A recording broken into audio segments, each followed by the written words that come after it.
Hello दोस्तों आप सबका आपके अपने चैनल में स्वागत है। आज हम बात करेंगे एक कहानी की जिसका नाम है पुण्य की जड़। एक बड़ा व्यापारी नदी में स्नान करने गया। उस दिन वह काफी भीड़ थी। व्यापारी की नजर नदी में डूबते हुए एक व्यक्ति पर पड़ी। वह तुरंत नदी में कूद गया। व्यक्ति को बाहर निकलने पर देखा कि वह उनका अकाउंटेंट ही था। कुछ देर बाद अकाउंटेंट को होश आया। व्यापारी ने उससे इस हालत में पहुंचने का कारण पूछा। अकाउंटेंट ने बात बताते हुए कहा, मैंने अपना सारा पैसा सट्टा बाजार में खो दिया है। लोगों का काफी उधार है मुझ पर।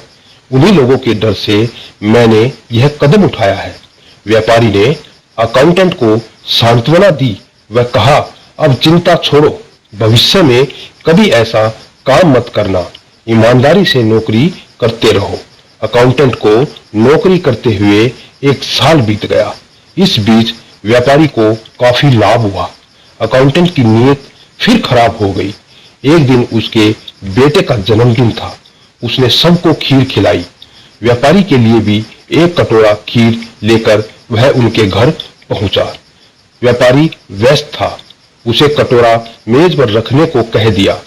काम करते हुए देर हो गई थी। थोड़ी देर बाद देखा तो खीर का कटोरा बिल्ली खा रही थी, जिसे खाते ही बिल्ली की तबीयत खराब हो गई। व्यापारी को समझ में आ गया कि माजरा क्या था, पर उसने किसी के सामने जिक्र नहीं किया। सोचा कि जब तक मेरा पुण्य है, मेरा कोई कुछ नहीं बिगाड़ सकता।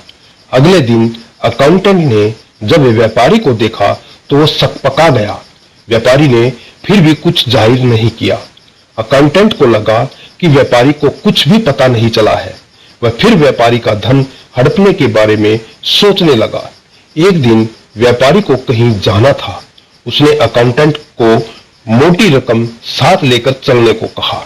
अकाउंटेंट ने व्यापारी को नुकसान पहुंचाने के लिए कुछ गुंडों को साथ रख लिया। एक मंदिर आया। व्यापारी उस ओर जाने लगा। वह जैसे ही झुका, गुंडों ने हमला कर दिया। व्यापारी वही बेहोश होकर गिर गया।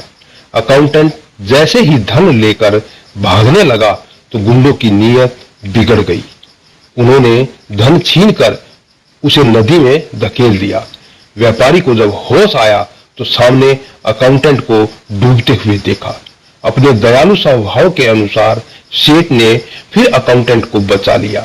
होश में आने के बाद अकाउंटेंट ने व्यापारी के पैर पकड़ लिए और माफी मांगने लगा। बिजनेसमैन ने उसे मन ही मन माफी दे दी और इतना ही कहा कि जब तक किसी के पुण्य की जड़ हरी है, तब तक कोई उसका कुछ नहीं बिगाड़ सकता। दोस्तों, आज की ये कहानी पुण्य की जड़ आपको कैसी लगी? अगर आपको ये कहानी अच्छी लगी है तो आप अपने इस चैनल को सब्सक्राइब करना, वीडियो को लाइक करना, शेयर करना और कमेंट करके जरूर बताना दोस्तों।